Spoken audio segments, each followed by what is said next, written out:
Hola, buenos días. Vamos a dar inicio al acto puntualmente y, en primer lugar, una salutación a la numerosa asistencia que nos acompaña hoy en Sevilla y también a todos aquellos que están conectados a este acto, a este desayuno de trabajo de CEDE a través de Internet. Soy José María Jordá, secretario general de CEDE, de la Confederación Española de Directivos y Ejecutivos, entidad que muchos de vosotros conocéis porque ya somos viejos conocidos.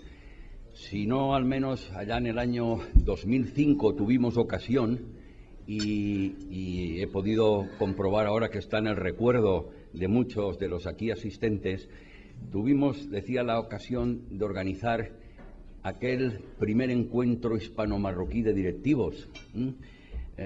Nuestro alcalde, Alfredo Sánchez Montesí, asentía con la cabeza, recordando también que fue anfitrión en el ayuntamiento, en el Palacio de Congresos, y que rompimos techo. Me acuerdo que llegamos a superar los 1.500 inscritos, una afluencia que no había tenido precedente en la historia de CEDE.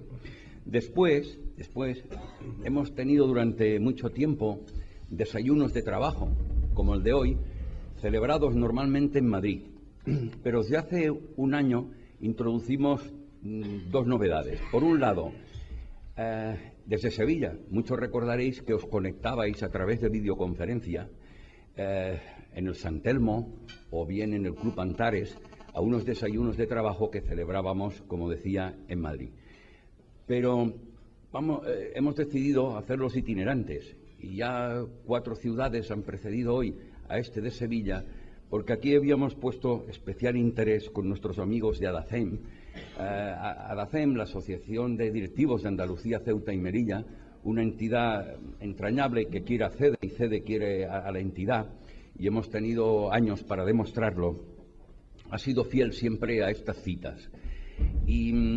Y ADACEM hace poco estuvo visitando al invitado de hoy, a Felipe Benjumea, presidente de Abengoa, y allí pues nuestro buen amigo y entrañable presidente Rufino Parra, que también le debo agradecer que ha hecho siempre el máximo esfuerzo para estar presente en todos los acontecimientos y juntas directivas de CEDE y los congresos que hemos celebrado hasta ahora, pues se fueron a visitar, y acompañando de una carta que nuestro presidente Isidro Fainé había dirigido al invitado de hoy. Nosotros queríamos que el desayuno en Sevilla lo protagonizara Felipe Benjumea. Hemos tardado unos meses, pero aquí está y se lo agradecemos en nombre de todos. CEDE, como pincelada, en este momento ha llegado a tener confederadas, tiene 44 asociaciones, de las cuales pues ADACEM es una de ellas. Y vamos a llegar, si las previsiones no fallan, estamos cerrando los datos para confeccionar la memoria del año 2010, yo creo que estaremos alrededor de los 100.000 miembros. Y 100.000 miembros pues es una cifra que a nosotros, los que comenzamos desde cero, hoy en día nos impresiona. Bien, sin más dilación, hago como de introductor al presentador. El presentador, que no es otro que Rufino Parra, presidente de la Asociación de Directivos de Andalucía, Ceuta y Melilla, que va a efectuar la presentación de nuestro invitado. Luego la moderación, también un buen amigo, Luis Miguel Martín Rubio, a la sazón vicepresidente también de ADACEM, va a cuidar del coloquio, de moderar. Y también tenemos aquí a Jorge Duarte, periodista de Wolters Kluwer, que está recibiendo las preguntas que se pueden hacer en directo a través de Internet. Nada más, muchas gracias. Vamos a dar inicio efectivo al acto y tiene la palabra Rufino Parra. Gracias.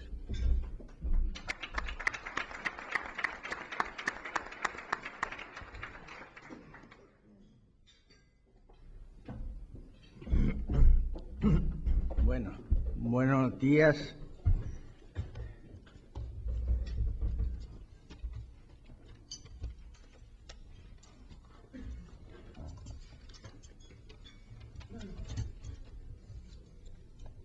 Querido Felipe, bienvenido, distinguido alcalde de Sevilla, autoridades, Confederación Española de Directivos y Ejecutivos, José María Jordá, señoras, señores, amigos todos. Quien hoy está con nosotros es Felipe Benjumea, presidente de Abengoa. Muchas gracias, Felipe, porque somos conscientes de lo mucho que vale tu tiempo. El título de la conferencia es Desarrollo Sostenible, Necesidades, Retos y Oportunidades. En el mundo en que vivimos, la sostenibilidad se ha convertido en una prioridad de todos los ámbitos de la sociedad y pocos son los que han conseguido marcar la diferencia, por lo que es un placer dar hoy la bienvenida a uno de los más brillantes y reconocidos empresarios en el panorama internacional. Felipe, sevillano de nacimiento y el hijo admirado de Javier Benjumea Puigvert, hombre de tremendas cualidades profesionales y humanas, es licenciado en Derecho por la Universidad de Deusto y presidente ejecutivo de la multinacional Abengoa, además de presidente de la Fundación Focus Abengoa. Es presidente del Consejo de Cooperación Universidad-Sociedad de la Universidad Loyola, consejero de GANAI, consejero asesor de Ciencia y Tecnología del Ministerio de Educación y Ciencia, patronato de la Fundación Consejo España-Estados Unidos. Esto es para mencionar solo algunos de sus numerosos cargos.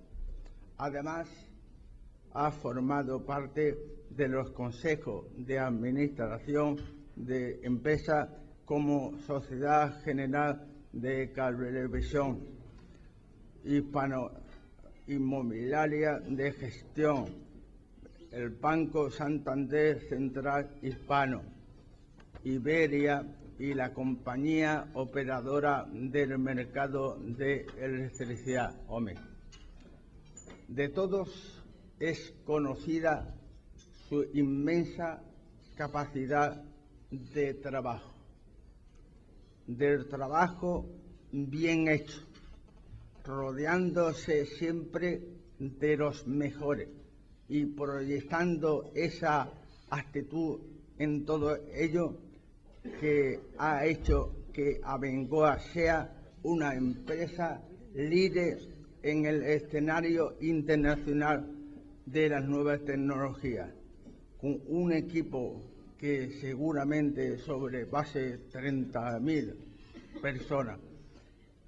Felipe es un empresario especial y también un magnífico gestor.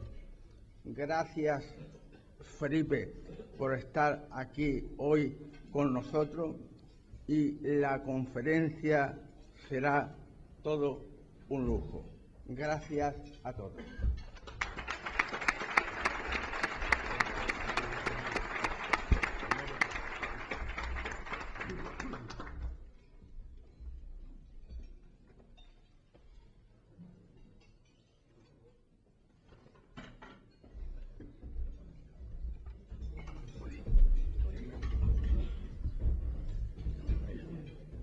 Muy bien.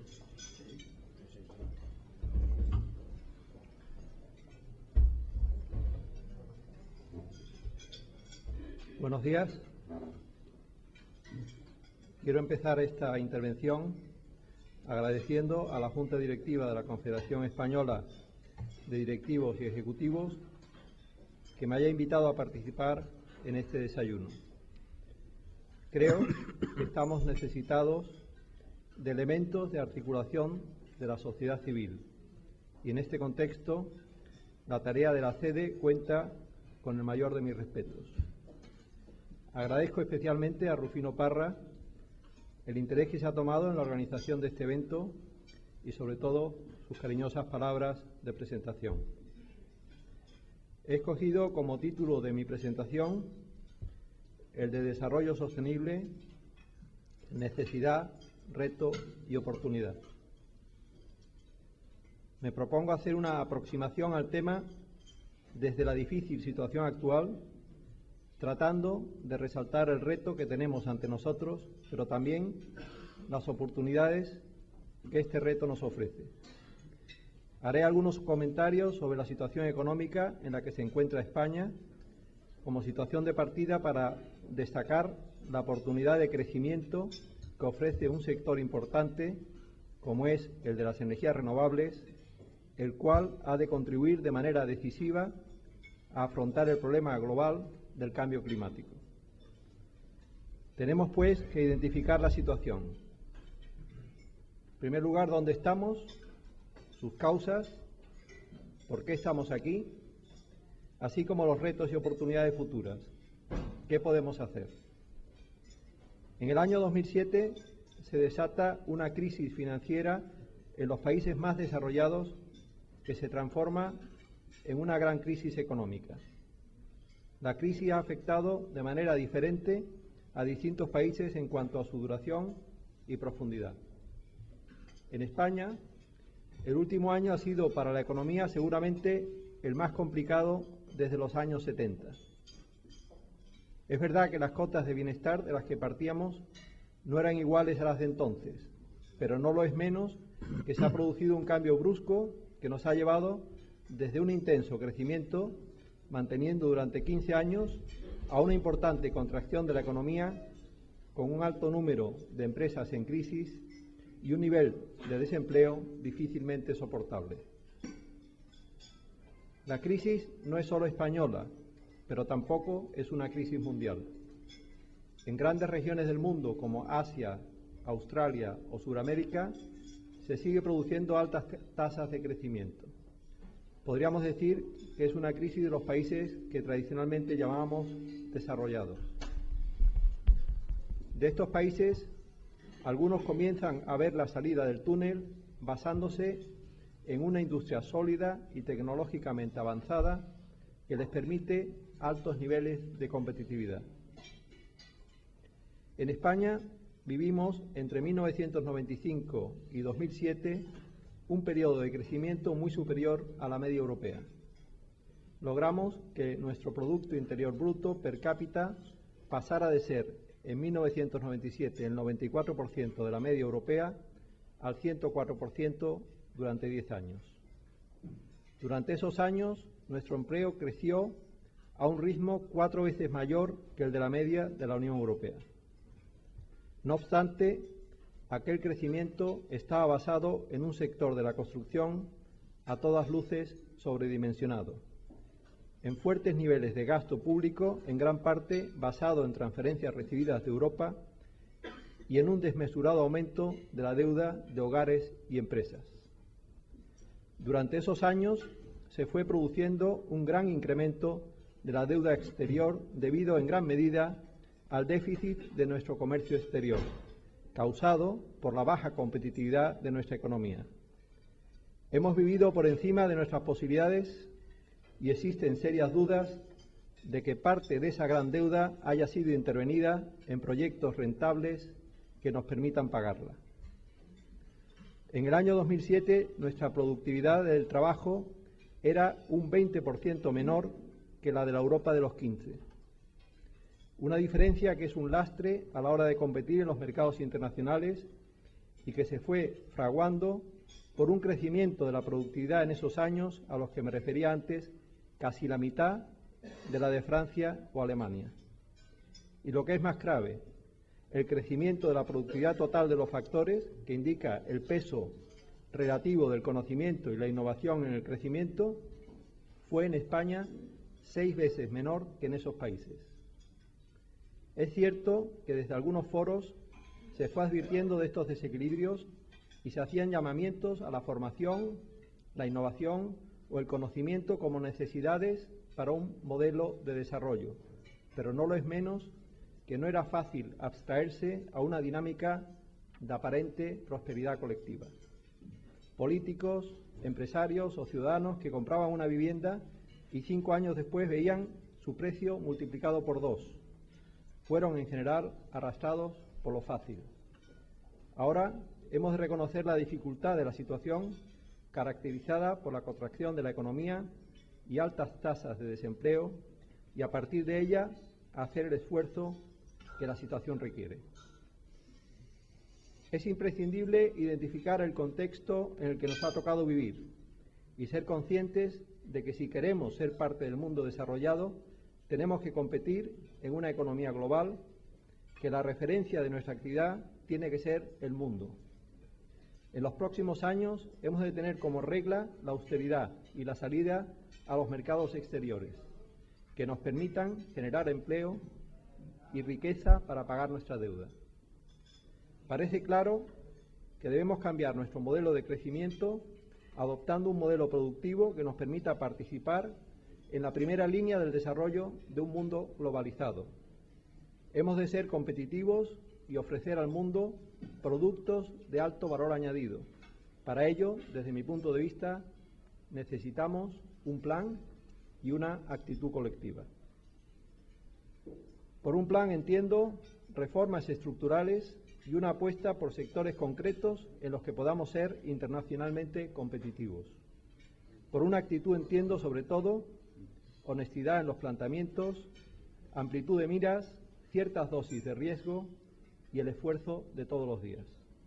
Honestidad para no engañarnos respecto a la situación y el valor real de las cosas que tenemos. Amplitud de miras y capacidad de asumir riesgos para ampliar sin complejos nuestras posibilidades y mercados y el esfuerzo que todo ello requiere. Hemos de hacer las reformas que nos permitan adoptar definitivamente un modelo productivo basado en el conocimiento, la investigación, el desarrollo tecnológico y la innovación. Un modelo que nos permita ofrecer al mundo productos y servicios de alto valor añadido.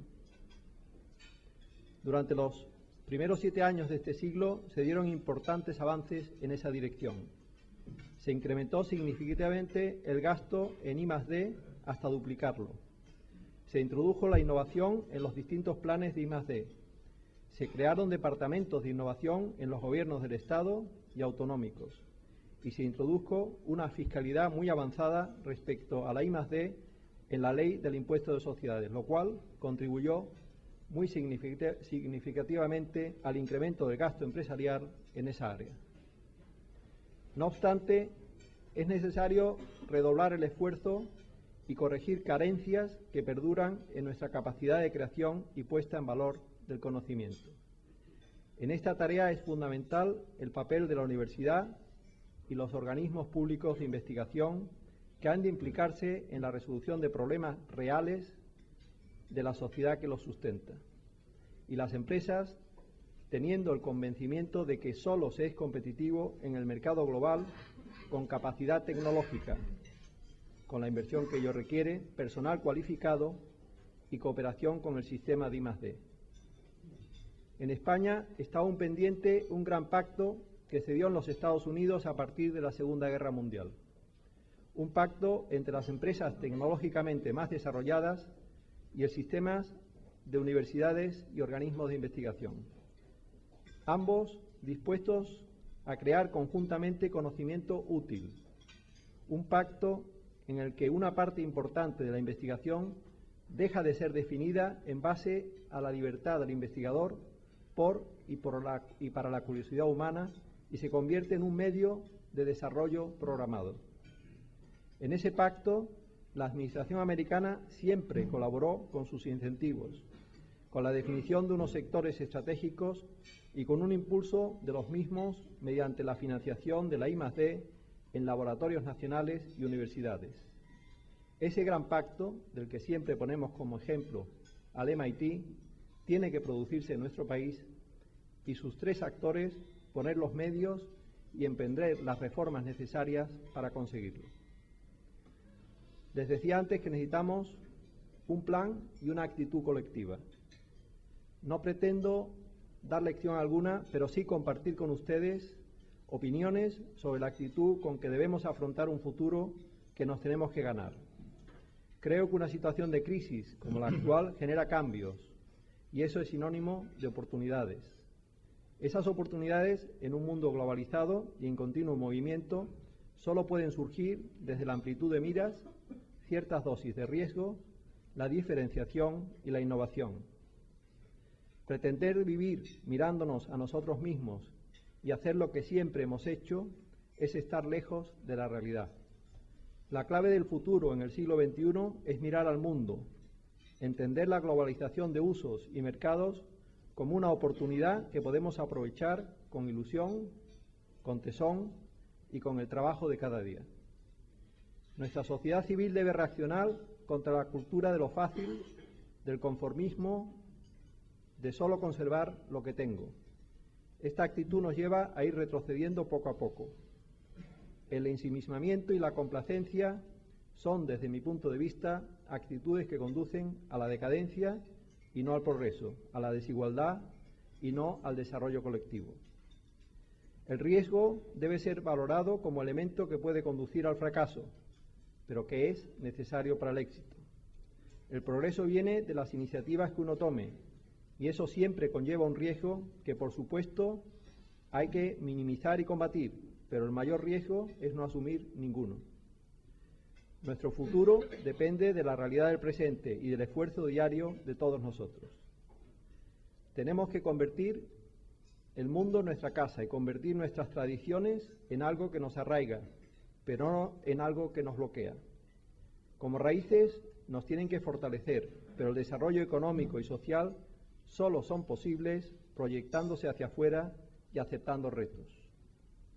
Como decía antes, nos encontramos en una situación difícil en la que muchas cosas están cambiando rápidamente y esto conducirá a un mundo diferente. En este cambio se están produciendo y se seguirán produciendo oportunidades que debemos aprovechar. Quiero ahora referirme al otro gran elemento que condiciona nuestro futuro y que es objeto de esta conferencia: el cambio climático, el reto adicional que representa y las oportunidades que se derivan de la necesaria lucha contra él. Con el informe del año 2007 del Panel Intergubernamental para el Cambio Climático, promovido por la ONU, y numerosos estudios científicos llevados a cabo en los últimos años, han quedado demostrados tanto el hecho de que se está produciendo un calentamiento progresivo de nuestro planeta, como que ese calentamiento es debido al incremento de la concentración en la atmósfera de gases de efecto invernadero, como consecuencia de la actividad del hombre.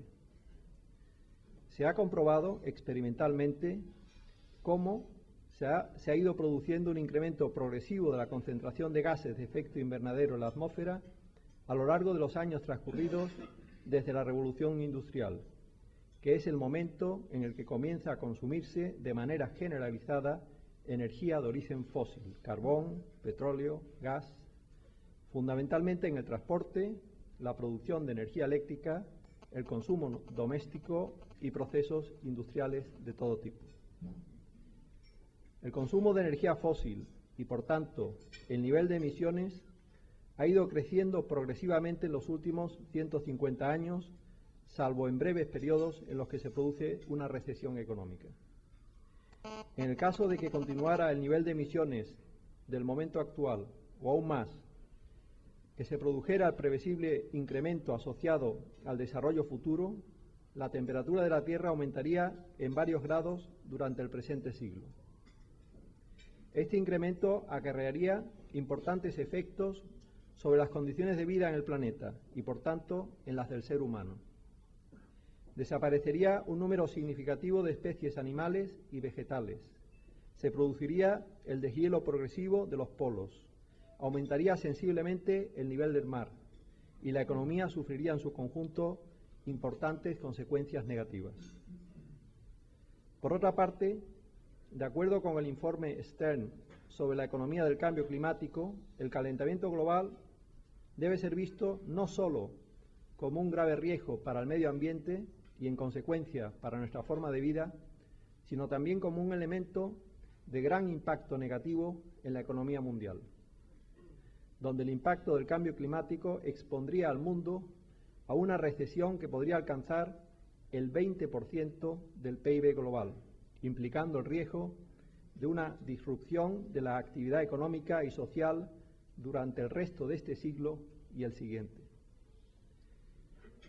El mismo informe indica que se necesita una inversión equivalente al 1% del PIB mundial para mitigar los efectos del cambio climático. A pesar del enorme consenso existente entre los científicos, algunas personas aún niegan el cambio climático o, como última defensa de sus argumentos, ponen en duda su existencia. Les recomiendo el libro Mercaderes de la Deuda, de los historiadores Oreskes y Conaway, que ponen en evidencia algunos de los intereses que acompañan tal actitud. Ante el claro aumento de la concentración de gases de efecto invernadero, el argumento más repetido por los negacionistas quizás sea el de que los cambios en la órbita terrestre y la intensidad de la radiación solar han producido históricamente glaciaciones y alteraciones en el clima de la Tierra. La gran diferencia está en la escala de tiempos. Mientras que estos cambios naturales tardan decenas de miles de años, el cambio debido a los gases de efecto invernadero se está produciendo en una escala de tiempos 100 veces menor, de modo que nuestros hijos, y no ya nuestros nietos, sufrirán unos efectos que hemos de minimizar. Resulta, pues, evidente la necesidad de tomar medidas para reducir las emisiones de gases de efecto invernadero y poder mantener su concentración en la atmósfera en unos niveles que sean compatibles con unas condiciones de vida parecidas a las actuales. Dicho con palabras de Martin Wolf, redactor jefe de economía del Financial Times, el cambio climático es probablemente el problema de acción colectiva más complejo de la historia de la humanidad. Y permítanme resaltar un paralelismo con la crisis económica de la que antes hablaba.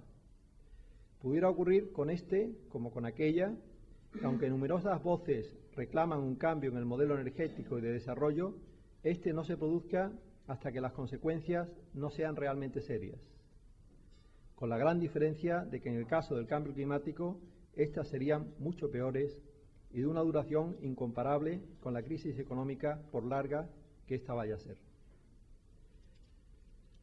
La solución a este gran reto mundial solo puede ser un nuevo modelo energético basado en las energías renovables. Esta afirmación se fundamenta en el hecho de que el Sol es nuestra fuente última y abundante de energía. Si somos capaces de emplearla en una proporción pequeña, será suficiente. La radiación solar sobre la Tierra supone más de 10.000 veces el consumo energético mundial. En tan solo una hora, la Tierra recibe más energía del Sol que la que consumimos en todo un año. El aire limpio es un bien público global y, como tal, los mecanismos económicos del mercado difícilmente tienen en cuenta su deterioro. Los individuos, por su parte, tienden a traspasar a otros la financiación de este tipo de elementos y no contemplan en su actividad externalidades negativas. Es, por tanto, necesario, para preservar nuestra forma de vida y el medio ambiente, establecer mecanismos de regulación que incluyan en el precio de la energía el coste de las emisiones originadas por su producción y consumo, y mecanismos que incentiven el rápido desarrollo de las energías renovables. Para reducir muy significativamente estas emisiones, disponemos en este momento de fuentes renovables de energía que pueden ir sustituyendo progresivamente a las energías fósiles. Su precio será competitivo sin ninguna financiación pública en muy pocos años. En algunos casos, la energía de origen renovable es ya competitiva sin ningún tipo de ayuda y lo será más aún con carácter general, cuando se deban soportar directamente los costes de emisión de gases de efecto invernadero como forma de evitar que la atmósfera se vaya convirtiendo en un gran vertedero de residuos de la combustión. Hablaré por un momento de los biocombustibles, que con diferentes orígenes constituyen el único mecanismo de reducción de emisiones de CO2 que puede sustituir progresivamente desde este mismo momento a la gasolina de los vehículos de motor.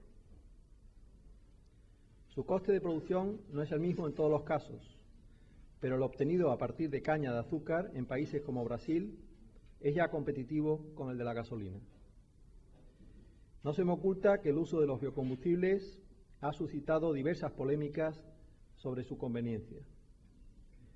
Durante la escalada general de precios de las materias primas ocurridas a finales de 2007 y primer semestre de 2008, asistimos a un intento de convertir a los biocombustibles en responsables del incremento del precio de los cereales, del hambre y de otros males del mundo. Lo erróneo de esta idea quedó demostrado cuando se produjo un descenso de los precios del grano en la segunda mitad del mismo año, mientras continuaba creciendo la producción de biocombustibles. Poco después de estos hechos, el mismo organismo de la ONU que había culpado a los biocombustibles de la subida de precios reconocía su error y atribuía la subida a las malas cosechas y a la especulación. No quiero decir con todo esto que no haya que controlar el origen de los biocombustibles, ni que los biocombustibles sean todos iguales o se puedan producir de cualquier manera. Hay que controlar su origen y forma de producción mediante mecanismos de trazabilidad, igual que hay que controlar que todos los productos que consumimos a diario no han sido producidos con grave deterioro medioambiental. Existe en este momento una primera generación de biocombustibles producidos a partir de caña de azúcar o grano, fundamentalmente maíz. Para que tengan una idea del alcance de su efecto en otros cultivos, les daré un dato. La cantidad de tierra utilizada para producir bioetanol en Brasil es el 2% de su tierra cultivada. Con esto, el bioetanol es el combustible más consumido en el país y una fuente de ingresos por exportación. El grano empleado en biocombustibles en Estados Unidos y Europa ocupa menos del 5% de sus tierras de cultivo. Estas cantidades son claramente inferiores a las oscilaciones anuales en la producción agrícola.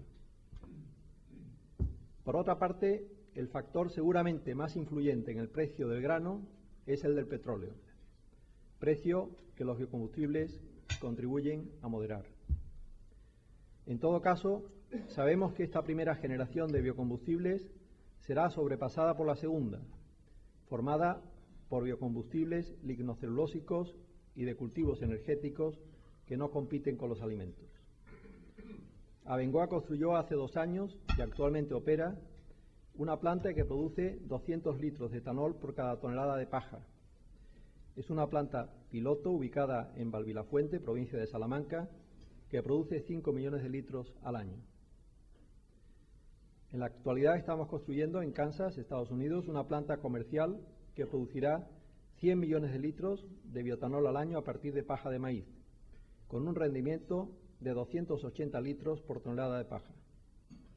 Esta planta ha contado con una ayuda del Departamento de Energía para su construcción, que no es mayor que la que reciben plantas de otros sectores en Estados Unidos o España, junto con una prima en la producción equivalente a 18 céntimos de euro por litro. Con estos parámetros, la planta será rentable. No tenemos dudas de que antes de que termine esta década estaremos produciendo bioetanol a partir de paja y cultivos que no compiten con alimentos a precios competitivos con la gasolina sin ninguna subvención. La tecnología para alcanzar estos objetivos está en gran medida desarrollada y continúa su mejora en distintos lugares. Particularmente en nuestra compañía se lleva a cabo en un centro de investigación ubicado en la Universidad de Sevilla. Por su parte, existen diversas valoraciones de la cantidad de tierra no cultivada que permitiría la producción de cultivos energéticos que podrían crecer en tierras áridas. Según el profesor Hausman de la Universidad de Harvard, existen en el mundo 700 millones de hectáreas sin cultivar que permitirían producir una cantidad de biocombustible similar a la producción de petróleo. En el ámbito de la producción de electricidad de origen termosolar, la electricidad que producimos a partir del sol en el sur de España o en la planta que nuestros ingenieros han proyectado y construyen en Arizona es hoy todavía algo más cara que la producida a partir del petróleo o gas. Pero conviene que nos detengamos en algunos elementos de capital importancia para un futuro ya cercano. En primer lugar, su coste continúa descendiendo al igual que lo ha hecho progresivamente en los últimos años, según producimos más y mejor. Se estima que en un tiempo de entre 10 y 15 años, dependiendo del precio del petróleo, resultará más barato producir energía solar en el sur de España que hacerlo a partir del petróleo. Por otra parte, en esta comparación de costes no se está teniendo en cuenta hasta ahora el ahorro de emisiones de gases nocivos que conlleva la energía solar en relación con la de origen fósil. El ahorro de emisiones no es solo una gran ventaja en cuanto al medio ambiente, sino que hará que la electricidad solar sea aún más rentable que la de origen fósil, desde un punto de vista estrictamente económico y una vez establecido el sistema de pagos de derechos de emisiones de gases de efecto invernadero. Durante algunos años más, el pleno desarrollo de las energías renovables requiere de actividades tecnológicas y de I+D+I que permitan rebajar aún más los costes de producción, así como de mecanismos de regulación que ayuden en sus fases iniciales de desarrollo. Este hecho no sería nada excepcional si se lo compara, por ejemplo, con el dato tomado de Myers and Tickle del Financial Times de que el gobierno británico asignó en el año 2003 7 libras de subvención a las energías fósiles por cada libra asignada a las renovables. Por su parte, The Economist estimaba recientemente que las subvenciones recibidas por la industria energética mundial eran superiores a 600.000 millones de dólares al año, mientras que un informe de Naciones Unidas estimaba que los combustibles fósiles son la fuente de energía primaria más subvencionada, en una cifra próxima al 0,6% del PIB mundial. En Estados Unidos, las subvenciones a las energías no renovables representan más del 70% del total. Como dice el profesor Jaime Terceiro en un artículo reciente de la revista Política Exterior, puede estimarse en una cifra superior a 2 billones de dólares las subvenciones a actividades que generan problemas medioambientales y cambio climático. En España hemos oído recientemente críticas a las renovables por lo costoso de la subvención. Debemos de ser conscientes de que la subida de 40 dólares en el precio del barril de petróleo que vivimos hace unas semanas supone, de mantenerse, un aumento de nuestra factura anual por ese concepto 4 veces superior al de las subvenciones a las energías renovables y que es además pagado al exterior. En fin, el fin de las energías fósiles significará un cambio profundo en el coste de la energía, en las ubicaciones de las fuentes y en algunas estructuras de poder. Todo esto no puede llevarse a cabo sin que surjan importantes resistencias que hay que romper. Claramente consciente de la especial dificultad que tiene este cambio en las estructuras de poder, el presidente de los Estados Unidos, en su discurso de presentación de sus primeros presupuestos, decía lo siguiente: sé que estas medidas no sentarán bien a los grupos de presión que están acostumbrados a la manera tradicional de hacer negocio. Obama anunciaba, y cito literalmente de nuevo, el fin de recortes en impuestos a las compañías petroleras por valor de 30.000 millones de dólares anuales para con ellos financiar una economía de las energías renovables. Augurando dificultades para modificar el statu quo, decía: sé que ellos se preparan para la lucha, y añadía: yo también. Entiendo que el desarrollo de estas nuevas energías es imprescindible para reducir a niveles soportables las consecuencias del cambio climático. Ello requiere de dirigentes públicos que miren a largo plazo y de empresarios emprendedores que sepan impulsar su desarrollo. Pero las energías renovables no solo son una necesidad, sino que a su vez constituyen una gran oportunidad para un país como el nuestro, en una situación de crisis como la que he descrito antes. Creo que si en España se hiciese un plan para que en 20 años el 50% de sus fuentes de energía fuesen renovables, se produciría un desarrollo industrial y tecnológico de tal calibre que nos sacaría de la crisis y nos colocaría en el liderazgo mundial del desarrollo de esta tecnología que guiará el siglo XXI.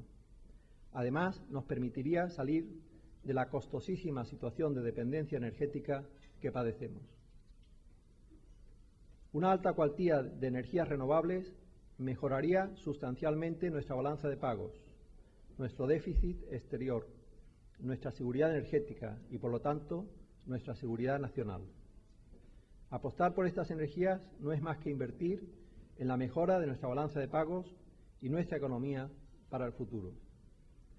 En estos momentos, un programa de apoyo decidido a las energías renovables permitiría la creación a corto plazo de una cantidad importante de empleos para personas que se ocuparían tanto en el desarrollo como en la construcción de plantas. Por ejemplo, un número importante de plantas termosolares permitiría volver a la actividad tras una breve formación a muchas personas que hasta ahora habían trabajado en el sector de la construcción o su industria auxiliar. Hemos de ser conscientes de que, por primera vez en la historia, España juega un papel líder en un desarrollo tecnológico de primera magnitud. Empresas españolas ocupan un papel de líderes en energía eólica, solar y biocombustibles. Hemos oído el pasado 3 de julio al presidente Obama anunciar que Abengoa iba a construir en Arizona una planta termosolar de 280 megavatios y decir textualmente: es una buena noticia que hayamos sido capaces de atraer una empresa para construir una planta y crear puestos de trabajo aquí en América. Permítame decirles que oír eso de un presidente de los Estados Unidos, para quienes tenemos más de 50 años, es como sentir el mundo al revés. El desarrollo de un amplio programa de I+D+I permitiría a España ser líder en este sector tecnológico estratégico, con las importantes consecuencias que para el desarrollo de todo tipo acarrearía. No podemos ser presa del vértigo que supone ser los primeros. Claro que el camino es desconocido y que nunca lo hemos hecho antes, pero hay mucho que ganar haciendo lo que los grandes países han hecho en el pasado. En un momento en el que necesitamos sectores que impulsen un nuevo modelo productivo en nuestro país que sea sostenible, basado en el conocimiento y que nos permita competir en el mundo, tenemos ante nosotros una gran oportunidad y tenemos que aprovecharla. Hay otros sectores y oportunidades, pero he tratado de mostrarles el que mejor conozco y que está en relación con el ciclo que nos ocupa. Termino ya agradeciendo de nuevo la deferencia que ha tenido conmigo, invitándome a participar en este desayuno. Y nada más, muchas gracias a todos y estoy a disposición de las preguntas.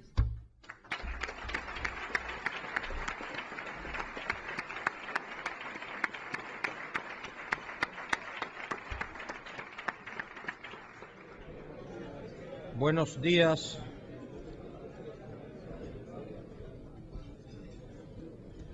Buenos días y muchas gracias. Y quisiera, en primer lugar, agradecer a todos los que están presentes que hayan venido hasta aquí para asistir en directo a la conferencia con nuestro invitado de hoy, presidente de Abengoa, don Felipe Benjumea, y a los que no están en directo, pero sí nos siguen a través de Internet y que se están valiendo de esa vía pues para lanzar muchas preguntas que intentaremos reducir algunas. Quería dar la bienvenida también especialmente al secretario general de la Confederación de Empresarios de Andalucía, don Antonio Carrillo, que nos acompañe, el presidente de la Confederación de Empresarios de Sevilla, Antonio Baladí, y, como no, entrañable amigo, presidente de la Cámara de Comercio también de Sevilla, y a todos ustedes, capitulares del Ayuntamiento que nos acompañan, don Juan Ignacio, don Gregorio, y a todos los empresarios y directivos que están hoy con nosotros aquí en directo.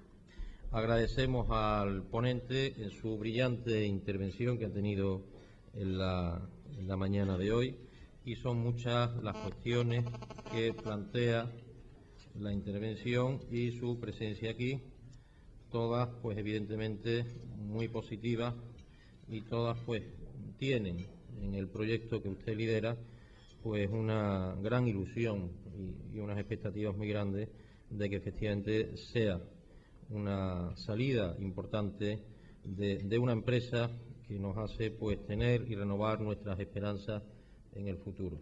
Y además una empresa muy arraigada en la ciudad, en la que recientemente pues han hecho una apuesta firme, pues trasladando su sede a una zona que yo creo que va a ser un proyecto y que está siendo un proyecto impresionante para todos los que allí trabajan y para todas las personas que vivimos en esta ciudad, por lo cual también es un motivo de agradecimiento. Como decía, son muchas las preguntas que nos van llegando, ¿no? Por ejemplo, aquí hay una primera de la sala que dice: la energía nuclear es más barata, más limpia, menos impactante, paradójicamente. ¿Por qué no se apuesta por ella? No es políticamente correcta. Y entramos con esto un poco en lo que podría ser una política energética o la política energética que hay actualmente en nuestro país. Bueno, la energía nuclear tiene básicamente dos problemas. Uno es el problema de los residuos que produce y que todavía no se ha descubierto cómo resolver ese problema, dónde guardarlos, cómo destruirlos. Duran cientos de miles de años y por tanto ese problema, mientras no se resuelva, hace que la energía nuclear pues tenga en determinados países la problemática de que nadie quiere tener el vertedero de residuos nucleares cerca de él. Pero recientemente, con los acontecimientos desgraciados del terremoto de Japón y posterior maremoto, se ha producido un segundo efecto, y es que la seguridad de la energía nuclear pues se ha puesto en cuestión. El maremoto ha producido que los grupos diésel de emergencia no entren en funcionamiento, se han calentado los reactores y están produciendo radiación, etcétera, etcétera. Yo no digo que la energía nuclear haya que acabar con ella, ni mucho menos. La energía nuclear que tenemos es necesaria y no es posible acabar con ella, pero no cabe duda que los acontecimientos de Japón han cambiado el mundo y, por tanto, pensar que vamos a seguir igual que antes con la energía nuclear es estar lejos de la realidad. A partir de ahora hay que recomponer la seguridad de las centrales nucleares y eso lleva tiempo, eso requiere un consenso social muy importante y seguro que en los próximos 2, 3, 4, 5 años se van a dedicar solo a estudiar los nuevos niveles de seguridad que requieren las nuevas centrales nucleares caso de que se construyeran.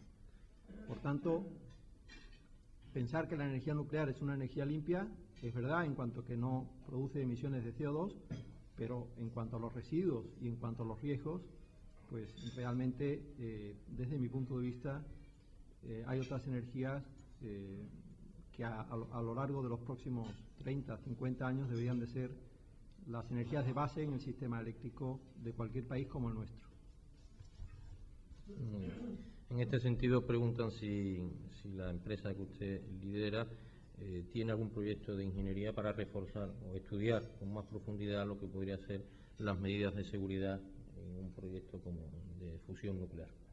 No, nosotros no somos una empresa especialista en tecnología nuclear. Hay organismos internacionales que son los que están liderando eso y por tanto no no estamos en ello.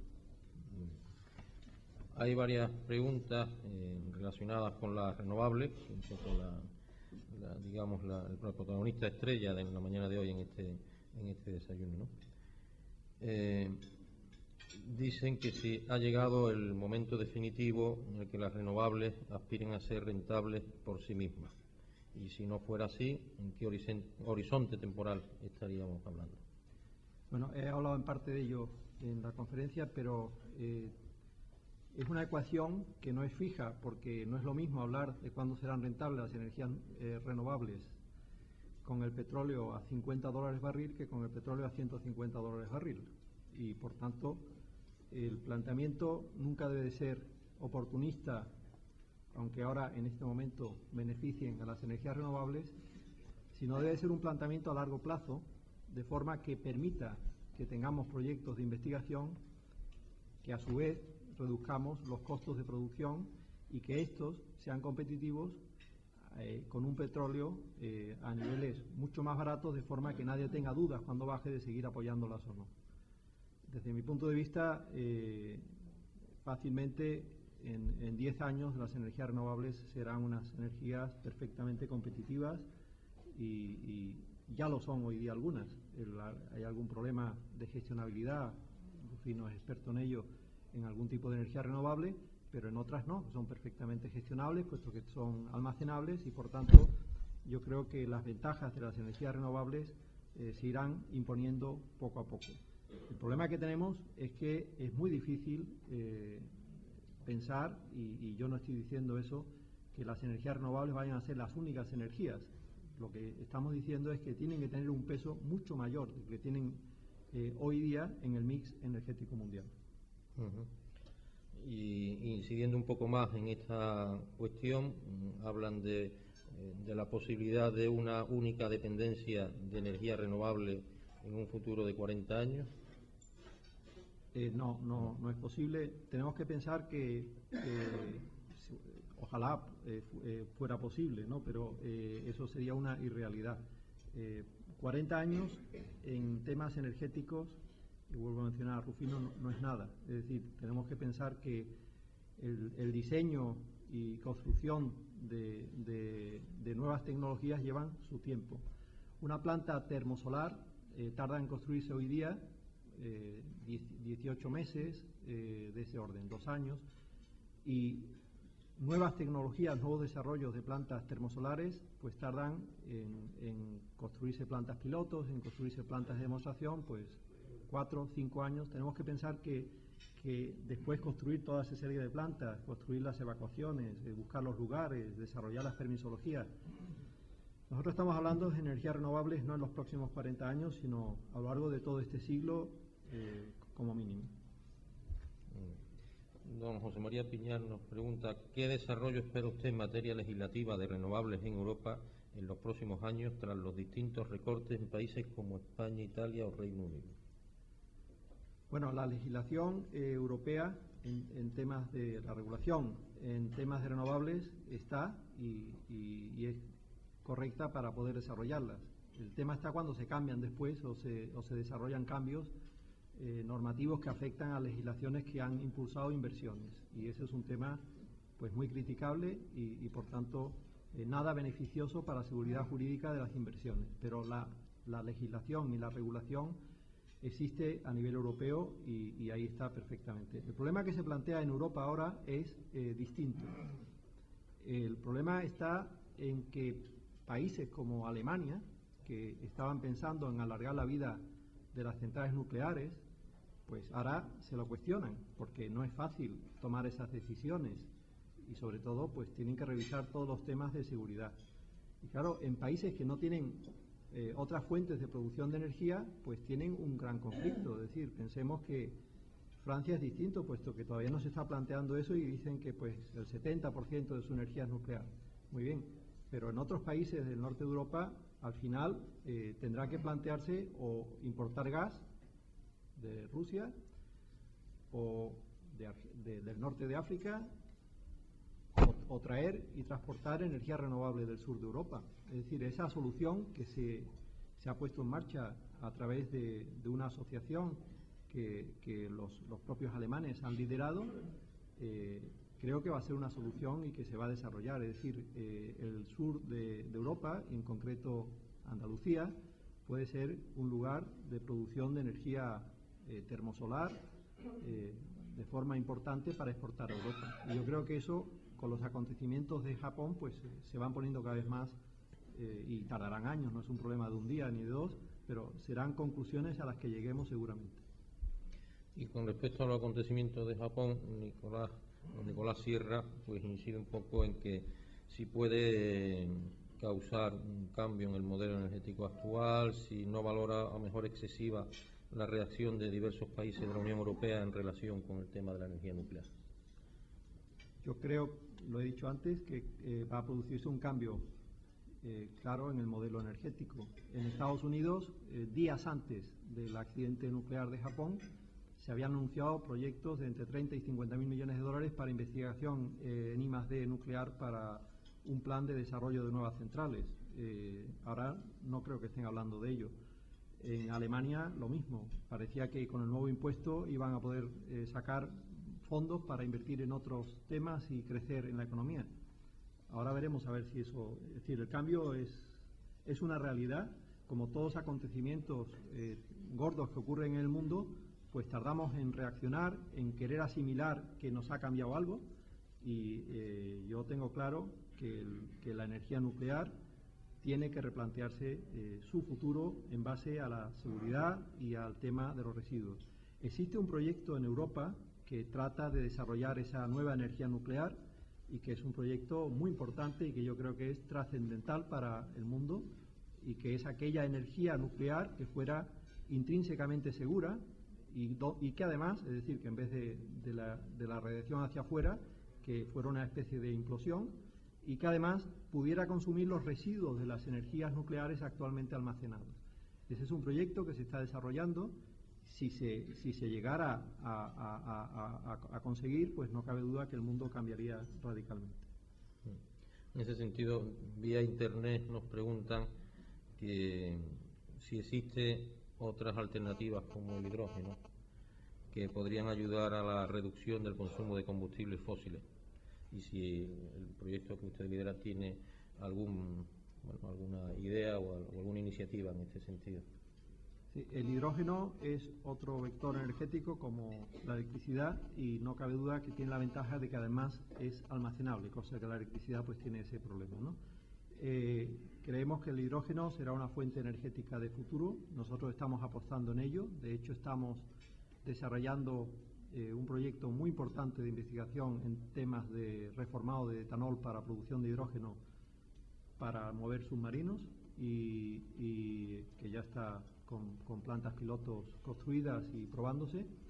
Y por tanto, creo que para el sector de transporte pesado, etcétera, no cabe duda que el hidrógeno será una fuente. Tenemos una hidrogenera aquí en Sanlúcar la Mayor, y los vehículos que se mueven por la planta termosolar de Sanlúcar se mueven con hidrógeno de esa hidrogenera. O sea, nosotros creemos que el hidrógeno, pero está todavía a muchos años de poder ser una realidad. El problema de que podemos hablar de muchos futuribles, pero hay que ponerse en que la realidad de hoy es lo que hay, y lo que hay son algunas energías que ya están desarrolladas, pero no todas, y no todas son igual de rentables.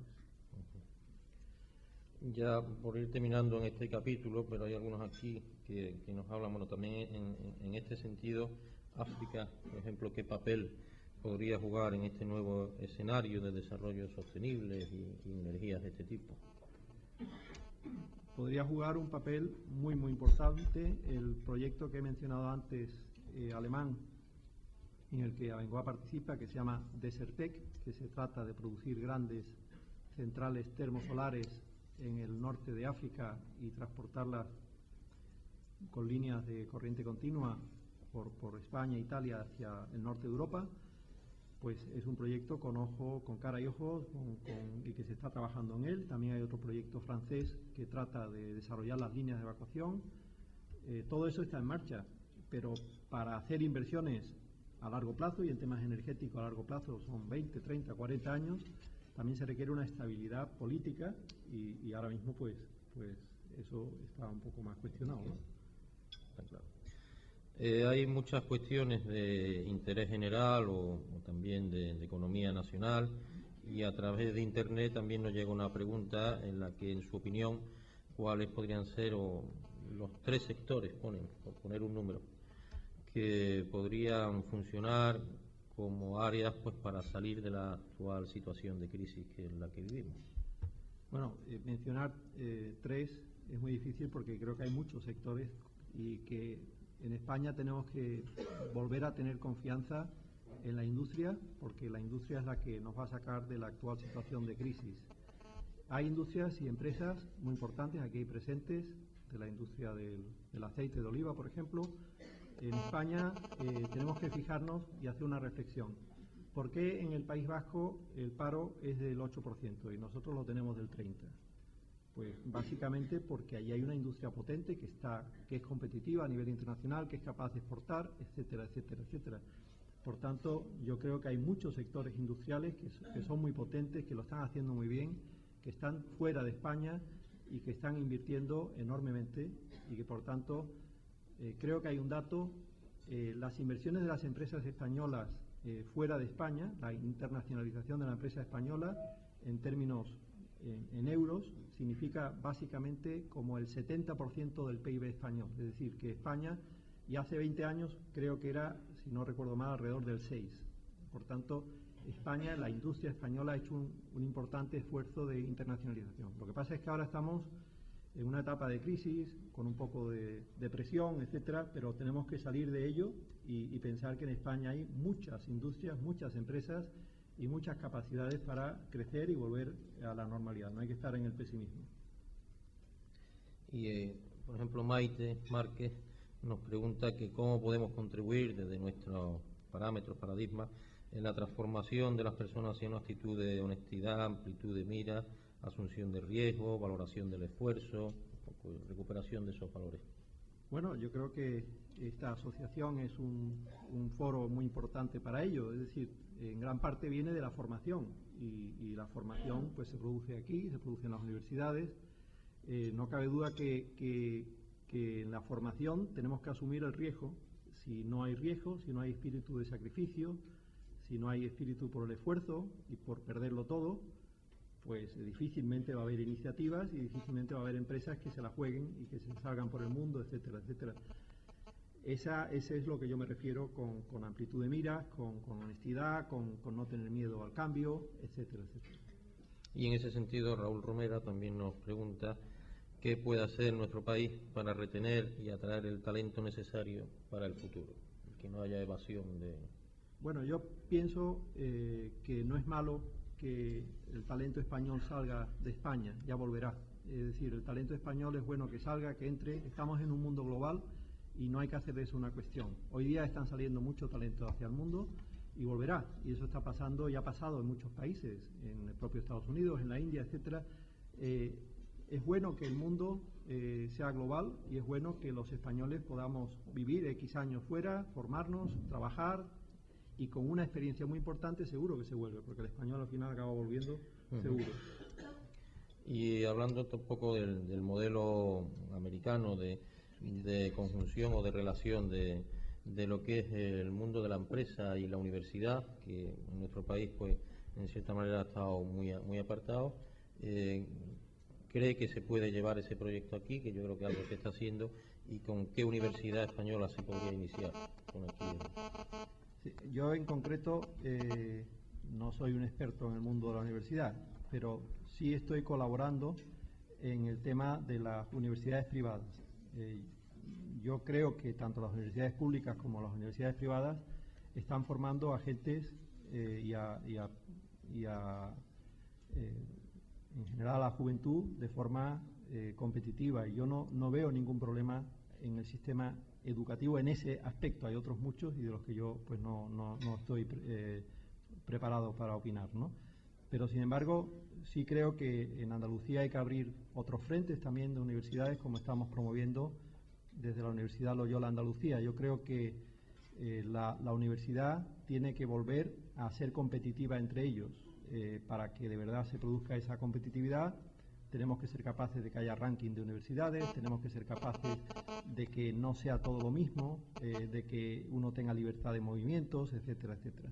Yo creo que la competencia, y en ese sentido la universidad privada para competir con la pública, va a ser muy bueno, y que este proyecto que estamos queriendo desarrollar aquí en Andalucía va a ser muy bueno porque va a producir dinamismo y mejora de la calidad. Cuando se compite se mejora la calidad. Y David Borrallo pregunta que qué papel tendríamos los emprendedores en un país en una situación de delicada y angustiosa crisis, y dice que si hay esperanzas de futuro. Viernes hoy de Cuaresma, mejor salud. Ya he hablado antes de eso. Yo creo que hay muchas posibilidades y muchas esperanzas de futuro. Yo creo que tenemos que ser capaces de tener ideas y llevarlas a la práctica, y hay muchas formas de ayudas. La propia Cámara de Comercio tiene multitud de ayudas y uno más que tiene que dirigirse a ellas. Sin que lo sepa, yo lo he hecho por internet y tiene todo tipo de información. Para el que sea emprendedor puede iniciar una actividad, tiene ayudas, tiene financiaciones, y por tanto el mundo está abierto al que quiera hacerlo, desde Sevilla o de donde sea. Todo lo demás son cuentos chinos. Pues ya vamos terminando, nos quedan solo un par de preguntas. Hay una aquí de José Reyero que insiste un poco que el éxito y la continuidad del Grupo Abengoa que pueda estar basado en su constante cambio de actividad, pues cada 10-15 años con nuevos planes, y qué técnica sigue para bueno, pues impulsar y decidir sobre qué área de negocio y qué área de negocio tiene decidido mejor para el futuro. Bueno, nosotros en Abengoa tenemos dos áreas básicamente, las cuales estamos desde hace ya más de 30 o 40 años. No sé si esto es de alguna BlackBerry, de estas, ¿no? En este caso es la mía, voy a separar un poco. Estamos creciendo siempre en dos áreas, energía y medio ambiente. Nosotros pensamos, y el discurso y las palabras que he dicho están relacionadas con ello, que energía y medio ambiente son dos factores que van a condicionar este siglo, y por tanto nos hemos posicionado en ellos. Una vez que tenemos esos dos grandes, podríamos decir, mundos operativos, que son energía y medio ambiente, en Abengoa partimos de unas reglas para poder tener productos, y es que tienen que tener tecnología, que la tecnología sea la base de su crecimiento de ese producto. Si la tecnología no forma parte de su diferenciación competitiva, no nos interesa, porque estaríamos en otros mundos diferentes. Y segundo, que podamos ser, o seamos, si estamos empezando, podamos ser líderes globales. Esas son las dos características que buscamos los productos dentro de los mundos operativos de energía y medio ambiente. Y por tanto, esto quiere decir que para Abengoa la tecnología, la investigación, el desarrollo son la base y el fundamento de su crecimiento. Pues ya la última pregunta, y antes de darle las gracias por su presencia aquí, que nos dicen que si el presidente de Abengoa, de la primera multinacional, y bueno, pues objeto ya digo, como de nuestras esperanzas en creer efectivamente en los proyectos empresariales, nos dice que si el presidente de Abengoa, aparte de Abengoa, pues tiene otras aficiones y se dedica, si es del Betis, pues, me imagino, o si sale de Nazareno, o si, en fin, soy del Betis, aunque no voy al Betis. Eso habría que decirlo antes. Soy del Betis, y ese es el problema que tienen los sevillistas. Y ese es el problema que tienen los sevillistas. Rufino. Pero aparte de eso, nada. Pero a la familia se dedica, la familia, los amigos, todas las cosas, pasear por Sevilla de vez en cuando. Todo eso. Muchas gracias. Pues muchísimas gracias a todos, y de verdad muchas gracias, señor presidente, por haber estado con nosotros esta mañana.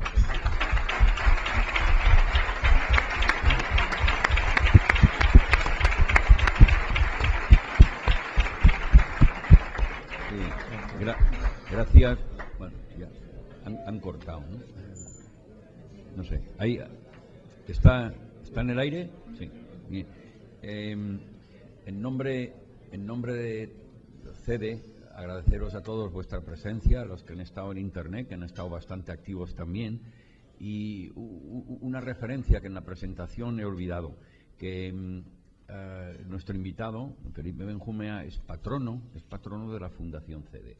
Esto para nosotros ha sido un motivo también de satisfacción, de orgullo, tenerle en un elenco de patronos de muchísimo nivel, y que el suyo ha supuesto también un hito en la representatividad dentro del patronato de lo que representa el sector, lo que representa para Andalucía y representa para todos. También agradecerle y dejar patente con un pequeño obsequio que tradicionalmente damos a nuestros invitados, y agradecer también, que no lo he hecho antes, a nuestros patrocinadores. Es leal ser justo con los patrocinadores, en este caso pues Telefónica y SEAT, que nos vienen acompañando desde hace unos años y hacen posible estos desayunos. Gracias a todos. Te vas a entregar.